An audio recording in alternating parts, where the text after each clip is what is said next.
Assalamu alaikum, student. I have already told you about what is food preservation. The aim of commercial food preservation is to prevent undesirable changes in the wholesome, nutritive value or sensory quality of food by economical methods which control growth of microorganism, reduce chemicals, physical and physiological changes of an undesirable nature and avoid contamination.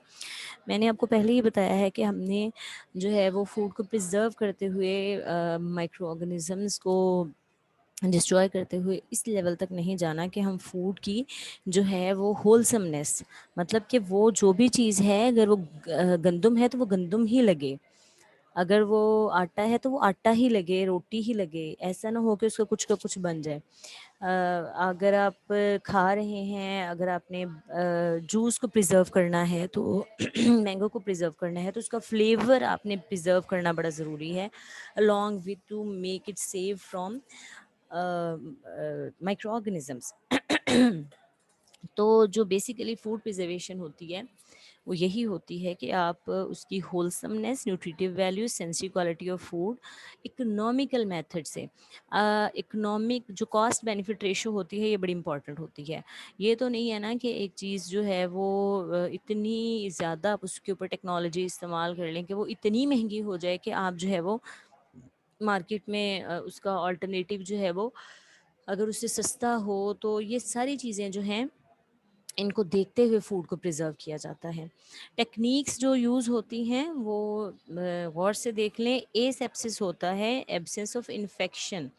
A sepsis होता है कि किसी भी किस्म का infection जो है उस वो एब्सेंट है। दूसरा है हाई टेम्परेचर से प्रिजर्व करें आप किसी भी चीज़ को।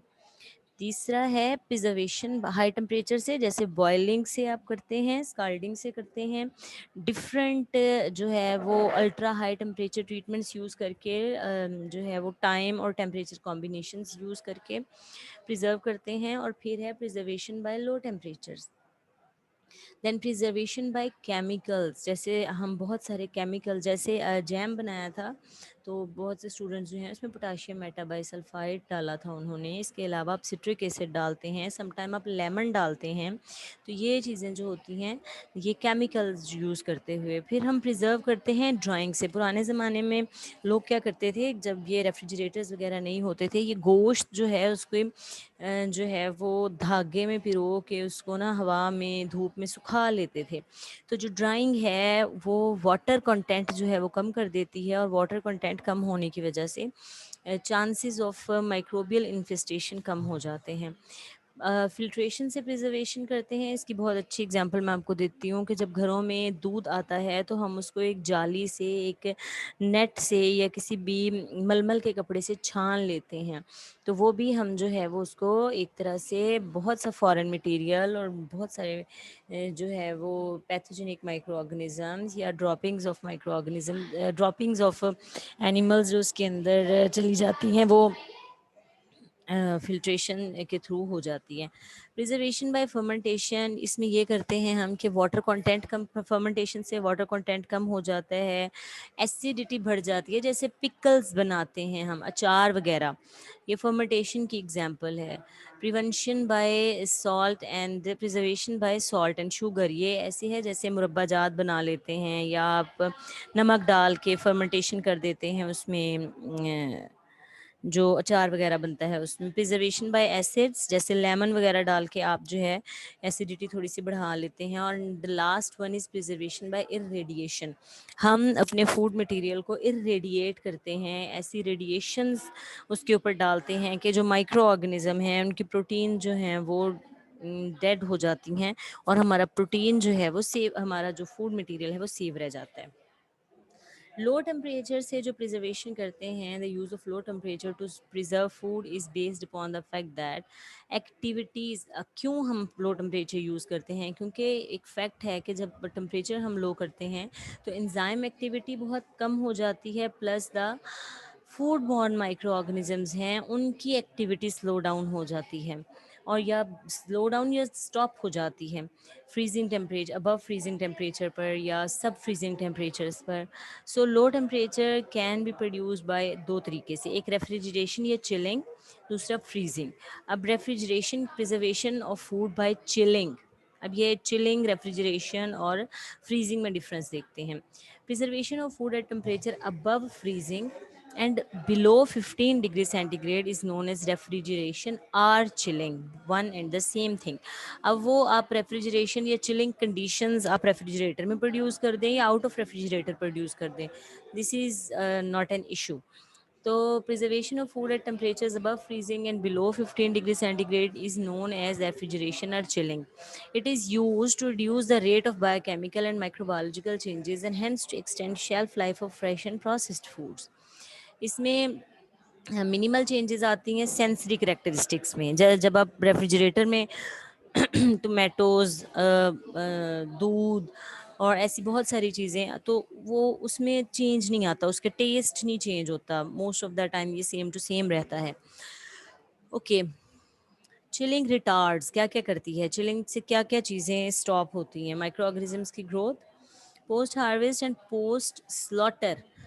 पोस्ट हार्वेस्ट कहते हैं ये जो हम प्लांट से मटेरियल जो है हार्वेस्ट करते हैं, दैट इज़ पोस्ट हार्वेस्ट. और हम एनिमल्स को जब ज़िबा करते हैं, दैट इज़ पोस्ट स्लॉटर, यानी ज़िबा करने के बाद वाली जो मेटाबॉलिक एक्टिविटीज़ होती हैं plants of plants and animal tissues respectively, ये भी रिटार्ड होती हैं यानी कम होती हैं. तीसरी चीज़ ये है डिटीरियोरेटिव केमिकल रिएक्शन स्लो डाउन हो जाते हैं. इसमें एंजाइम्स कैटलाइज्ड ऑक्सीडेटिव ब्राउनिंग और oxidation of lipids and chemical changes associated with colour degradation, autolysis of fish and loss of nutritive value of food, ये सारी चीज़ें रिटार्ड हो जाती हैं. मॉइस्चर लॉस जो है वो भी कम हो जाता है, क्योंकि हाई टेम्परेचर पे जो मॉइस्चर लॉस है वो ज़्यादा होता है due to transpiration. According to storage temperature range -1 degree centigrade to 1 degree centigrade पे हम fresh fish, meat, sausages, smoked meat and ground meat जो है वो करते हैं. कैटेगरीज जो अगर हम इसको कैटेगराइज करें तो 0 से 5 डिग्री सेंटीग्रेड पे हम रखते हैं milk, canned meats, cream, yoghurt, salad, sandwiches, baked food, soups and sauces. एक यानी आपके घर में एक जो रेफ्रिजरेटर होता है उसको ऊपर वाला खाना या जो भी आपके घर में रेफ्रिजरेटर की टाइप है उसमें एक फ्रीज़र होता है और एक होता है रेफ्रिजरेटर. रेफ्रिजरेटर में 0 से 5 डिग्री सेंटीग्रेड तक टेम्परेचर होता है, जबकि फ्रीज़र में -1 से 1 डिग्री सेंटीग्रेड तक. 0 से लेके 8 डिग्री सेंटीग्रेड पे जो हम चीज़ें सेव कर सकते हैं, soft fruits, fruit juices, cooked rice, hard cheese and buttress. Okay, अभी ये बड़ी इम्पॉर्टेंट टॉपिक है. इसमें हम जो है आप बच्चों आपकी बुक है जो फूड प्रिजर्वेशन की, उसमें एक पिक्चर बनी हुई है, वो आप सब लोगों ने ड्रॉ करनी है. ड्रॉ करके आपने समझना है कि how a mechanical refrigerator work. एक मैकेनिकल रेफ्रिजरेटर होता है, क्रायोजेनिक सिस्टम्स होती है. ये क्रायोजेनिक सिस्टम्स हम आपके साथ डिस्कस करेंगे कि क्या क्या हैं. क्रायोजेनिक होता है बिलो फ्रीजिंग, मतलब फ्रीजिंग टेम्परेचर जो होता है. ओके, मैकेनिकल रेफ्रिजरेटर की जब बात आती है, दे हैव 4 बेसिक एलिमेंट्स. एक इवेपोरेटर होता है, एक कंप्रेसर होता है, एक कंडेंसर होता है, एक एक्सटेंशन वाल्व होता है. रेफ्रिजरेंट सर्कुलेट करता है इन चारों एलिमेंट्स के बीच में और वो चेंज करता है स्टेट ऑफ जो liquid to gas and back to liquid. पहले वो गैस जो है वो इन्वायरमेंटल टेम्परेचर जो है आपके फूड का जो टेम्परेचर है उसको गैस अब्जॉर्ब करके जो है वो लिक्विड अब्जॉर्ब करके गैशियस फॉर्म में चला जाता है, और फिर जो गैशियस फॉर्म जो है वो अगेन कंप्रेसर के थ्रू जो है वो लिक्विड में कन्वर्ट हो जाती है, और दोबारा से आपका फूड मटेरियल जो है वो उसकी हीट जो है अब्जॉर्ब करके गैस में कन्वर्ट हो जाती है. आपने वर्किंग जो है वर्किंग प्रिंसिपल जो है वो बुक से करना है. क्रायोजेनिक चिलर्स जो होते हैं वो solid carbon dioxide gas, carbon dioxide and liquid nitrogen, ये क्रायोजेनिक सिस्टम होते हैं. मतलब हम कार्बन डाइऑक्साइड भी यूज़ करते हैं और लिक्विड नाइट्रोजन भी यूज़ करते हैं. लिक्विड नाइट्रोजन जो होती है ये -196 पे जो है वो जाके लिक्विडिफाई होती है. तो ये अगर आप लिक्विड नाइट्रोजन को किसी चीज़ पे स्प्रे करेंगे तो इमीडिएटली उसका टेम्परेचर जो है वो बहुत डाउन हो जाएगा. सॉलिड कार्बोहाइड्रेट जो होती है removes latent heat of sublimation and liquid cryogens removes latent heat of vaporisation. अच्छा जी, फूड के ऊपर क्या इफेक्ट होता है? Most significant effect of chilling on the sensory characteristics of process food is hardening due to solidification of fats and oils. जब भी आप कोई फूड जो है उसको चिल करते हैं तो उसमें जो भी फैट्स एंड ऑयल्स है उसकी वजह से वो हार्ड हो जाता है। दूसरे इफेक्ट है ये कि एंजाइमेटिक ब्राउनिंग हो जाती है, लाइपोलाइसिस होता है, colour and flavour deterioration and retrogradation of starch to cause staling of bread, protein denaturation, vitamin degradation. ठीक है। अच्छा बच्चों, आपने जो है वो अगर ब्रेड जो है उसको रेफ्रिजरेशन टेम्परेचर पे रखते हैं 2-4 दिन के लिए तो उसकी स्टेलिंग हो मतलब हार्ड हो जाती है वो। ठीक है, मतलब जैसे ही उसका थोड़ा 2-4 दिन पड़ी रहती है तो वो हार्ड हो जाती है। That is called as staling. ठीक है, इसके अलावा आप कोई भी स्टार्ची मटेरियल है, आलू है या टोमेटो है, अगर आप उसको फ्रीज़र में रखते हैं, फ्रीज़र में जब वो जम जाए उसके बाद आप उसको एज होल मतलब अगर पहली फॉर्म में नहीं लेके आ सकते। ठीक है, ये कलर फ्लेवर डिग्रेडेशन भी हो जाती है इसमें। अच्छा, anyhow vitamin C loss जो है ये हो जाता है। डिज़ायरेबल कॉन्सिक्वेंसेज ऑफ चिलिंग ये है कि growth of mesophilic and thermophilic microbe जो है वो बहुत ज़्यादा रिटार्ड हो जाती है चिलिंग टेम्परेचर्स पर। साइकोट्रॉफिक माइक्रो ऑर्गेनिज्म लेकिन समहाउ ग्रो करते हैं जो 0 से 15, लेकिन वो बहुत कम हैं, बहुत amount of those micro organisms बहुत कम हैं। और चांसेस अगर आप 100 में से 10% क्रायोजेनिक बैक्टीरिया रह जाएँ तो one can compromise. Rate of respiration and ripening usually declines at the temperature is reduce below 4 degree centigrade in case of climacteric fruit. कुछ फ्रूट्स जो होते हैं उनमें राइपनिंग होती रहती है। अगर आप जैसे मैंगो है, अगर आप उसको बाहर रखें तो वो कंटिन्यूसली जो है वो उसकी राइपनिंग होती रहेगी और वो डिटीरियोरेशन की तरफ जाता जाएगा। तो लेकिन अगर आप उसको रेफ्रिजरेटर में 4 डिग्री सेंटीग्रेड पर रख देते हैं तो उसकी जो है वो स्लो डाउन हो जाती है डिटीरियोरेशन का प्रोसेस, और आप ज़्यादा दिनों के लिए सेव कर सकते हैं। Okay, undesirable consequences of chilling temperature ये है कि animal muscles which is exposed immediately after slaughter can undergo detrimental occurrence known as cold shortening and if it is promptly cooled to temperature ranges of 0 to 5 degree centigrade. यानी अगर आप गोश्त को फ़ौरन 0 से 5 डिग्री सेंटीग्रेड तक रख देंगे तो इनकी मसल्स की जो है वो शॉर्टनिंग हो जाती है, और वो कोल्ड शॉर्टनिंग जो है वो रिक्वायर्ड नहीं होती। वो टेस्ट को और गोश्त की जो क्वालिटी है उसको डिटीरियोरेट करती है। चिलिंग इंजरी जो होती है बेसिकली जब आप substantial number of fruits and vegetable specially those of tropical और सब ट्रॉपिकल रीजन जो है physiological disorders when exposed to temperatures but above freezing temperature. आपको मैंने पहले ही एग्जांपल दी है कि आप ये जो कोल्ड इंजरी जो है, अगर कहीं कोई पार्ट जो है वो फ्रीज़र के साथ लगा रह जाए तो वो पोर्शन जो है वो बिल्कुल डैमेज हो जाता है और उसकी जो है वो क्वालिटी वैसी नहीं रहती जैसे ओरिजिनल फ्रूट की थी। Super chilling is one of the method that can be used to maintain good food product at a low temperature. Generally, super chilling is positioned between freezing and refrigeration, where the surrounding temperature is set below the initial freezing point. It is process by which the temperature of the food product is lowered to 0.12 to minus 4 degrees centigrade, but the mean of slurry ice are in super chill chambers without ice. Super chilling is where the temperature of food is maintained below zero but ice crystals are not generated. आप कोई भी source ले सकते हैं जिसमें आपने ice use नहीं करनी, यानी यहाँ पर ये है कि हम आप वाटर को एज अ मीडियम नहीं लेंगे। ठीक है, चिलिंग प्रोड्यूस करेंगे but not using water. So super chilling is different technology where food is stored just below the initial freezing temperature. Super chilling हम फ़िश की करते हैं, इसके अलावा सैल्मन ये भी फ़िश की टाइप है, पोर्क रोस्ट ये बाहर के मुल्कों में जो यूज़ होती हैं चीज़ें। अच्छा जी, फ्रीजिंग के ज़रिए हम क्या-क्या करते हैं? Freezing is a unit operation in which the temperature of food is reduced below its freezing point and proportion of water undergoes a change in state to form ice crystals. Freezing का जो process है उसमें combination है beneficial effects of low temperature at which micro organism can not grow, जिसमें micro organism grow ना कर सकें और केमिकल चेंजेस जो हैं वो बहुत कम हो जाएँ और जो सेलुलर मेटाबॉलिक रिएक्शंस हैं वो भी स्लो डाउन हो जाएँ।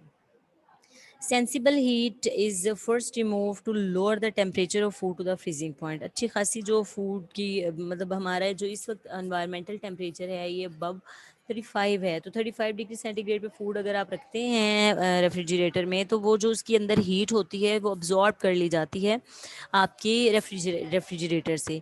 Heat produce by respiration in case of fresh foods fruits and veg is also removed. The latent heat of crystallization is removed to form ice crystals. The latent heat of crystallization of other component of food is also removed. ये है जी freezing refrigeration curve. ये जो है वो initial temperature जो है वो high था, फिर उसकी जो है वो एक पर्टिकुलर टेम्परेचर जो है वो इसकी आगे इसकी डिस्क्रिप्शन है। स्कीमेटिक इलस्ट्रेशन की अगर हम बात करें तो पहले ऐसे थे, उसके बाद कंडेंसेशन से ये लिक्विड बन गया, ये गैस थी, और लिक्विड जो है वो बाय फ्रीजिंग सॉलिड बन गई। उसमें से हमने जो है वो फ्रीजिंग टाइम जो है दैट इज़ मोस्टली डिपेंड करता है कि इनिशियली आपकी जो है वो क्या टेम्परेचर था और आपने जिस प्रोडक्ट के अंदर रखा है वो जिस रेफ्रिजरेटर के अंदर रखा था वो क्या है। अच्छा, यहाँ पर कुछ हम फ्रीजिंग टेक्निक्स डिस्कस करेंगे, जिसमें हमारे पास आती है plate freezing. Product is pressed between hollow metal plates either horizontally और vertically with the refrigerant circulating inside the plates. Plates हैं दो, ठीक है, उनके अंदर एक रेफ्रिजरेंट है, यानी वो जो कोई भी गैस है जो कि मूव कर रही है और वो चिल्ड है, उसके बीच दोनों प्लेट्स के अंदर जो है वो बीच में जो है वो हम कोई भी प्रोडक्ट रख देते हैं, तो वो रेफ्रिजरेंट जो है वो प्रोडक्ट की जो हीट है वो उसको एब्जॉर्ब कर लेता है। That is called as plate freezing. Immersion freezing की बात आती है। Food can be frozen rapidly by direct immersion in liquid such as brine, syrup, glycerol. ये वो लो टेम्परेचर हैं जो बहुत ही ज़्यादा -18 डिग्री सेंटीग्रेड तक होते हैं। जैसे ही आप अपना फूड डालेंगे वो इमीडिएटली उस इमर्स करना है आपने, मतलब फूड को उसके अंदर डाल देना है। इसकी एग्जांपल ये कर लेते हैं हम कि जो सॉल्ट सोल्यूशन या शुगर सोल्यूशन जो होता है वो -18 तक जो है वो ले जाते हैं, और उसके बाद उसके अंदर जब भी आप अपनी प्रोडक्ट डालते हैं उसके अंदर ग्लिसरॉल आप डालते हैं, कुछ ऐसी चीज़ें रेफ्रिजरेंट डालते हैं कि वो उसका टेम्परेचर तो लो हो जाए लेकिन उसकी फॉर्म वो आइस क्रिस्टल्स ना बने उसके अंदर, जिसकी वजह से वो liquid at below freezing point जो है वो लिक्विड रहे। फिर उसके अंदर जब आप फूड मटेरियल डालते हैं तो वो इमीडिएटली कूल डाउन हो जाता है। This is called as immersion freezing. Cabinet freezing की एग्जांपल है हमारे पास कि cold air is circulated in a cabinet where product is placed on a tray. ठीक है, कोल्ड एयर एक कैबिनेट है, उसके अंदर हवा, ठंडी हवा घूम रही है और आपने उसके अंदर अपना मटेरियल रख दिया है।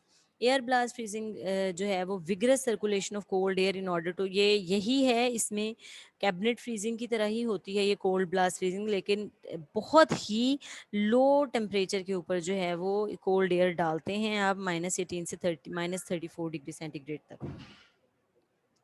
Next step, fluidized bed freezing. Air is forced upward through perforated belt to particularly lift or suspended particles.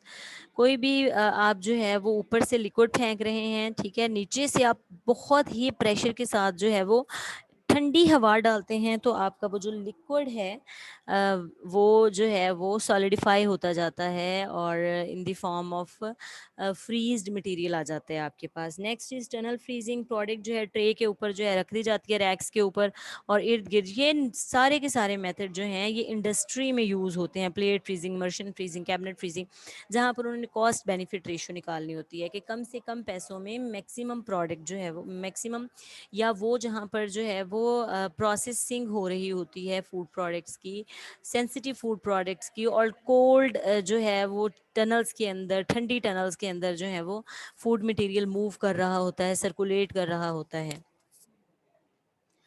अच्छा जी, ये कुछ नॉवल मेथड हैं जिसमें हम हाई प्रेशर फ्रीजिंग करते हैं। High pressure promotes uniform and rapid ice nucleation, दस produce smaller crystals.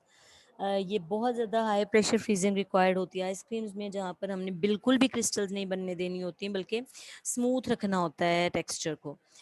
Dehydro freezing होती है जब food is dehydrated to a desirable moisture and then frozen. ठीक है, पहले उसको उसमें से जो है वो पानी निकाल लेना है सफिशिएंट, उसके बाद उसको फ्रीज़ कर देना है। इसमें जो है वो टेक्सचर कम डैमेज होता है। इसके अलावा application of ice nucleation and anti freeze protein, कुछ ऐसा प्रोटीन डाल देते हैं, कुछ ऐसी क्रिस्टल्स डाल देते हैं जिस जो कि जैसे आप खैर वो शुगर फॉर्मेशन तो नहीं आपने पढ़ी हुई, कि जैसे आप कुछ क्रिस्टल्स डाल दें, उन क्रिस्टल्स के साथ जो है वो दूसरी क्रिस्टल्स जो है वो इनिशिएट हो जाती हैं बनना। ओके जी, ये था हमारा कोल्ड जो है वो सिर्फ आपने इतना ही आपके लिए ज़रूरी है कि ये आप डिफरेंट मेथड्स जो हैं वो देख लें, फ्रीजिंग टेक्निक्स देख लें, plate freezing, immersion freezing, cabinet freezing, air blast freezing, fluidised bed freezing, tunnel freezing, ये आपके लिए इंपॉर्टेंट है। इसके अलावा आपने हाउ अ रेफ्रिजरेटर वर्क, आपने लाजमी वो सारा प्रिंसिपल, सारा मेथड जो है वो बुक में से करना है, ठीक है। और उसकी डायग्राम पेपर पे बना के जो है वो आपने मुझे सबमिट करवानी है, आपकी हैंड ड्रॉन हो, हाथ से आपने ड्रॉ की हुई हो वो। Thank you very much about the for listening me for questions. I'll take your questions in the live class on Zoom. Thank you very much, students.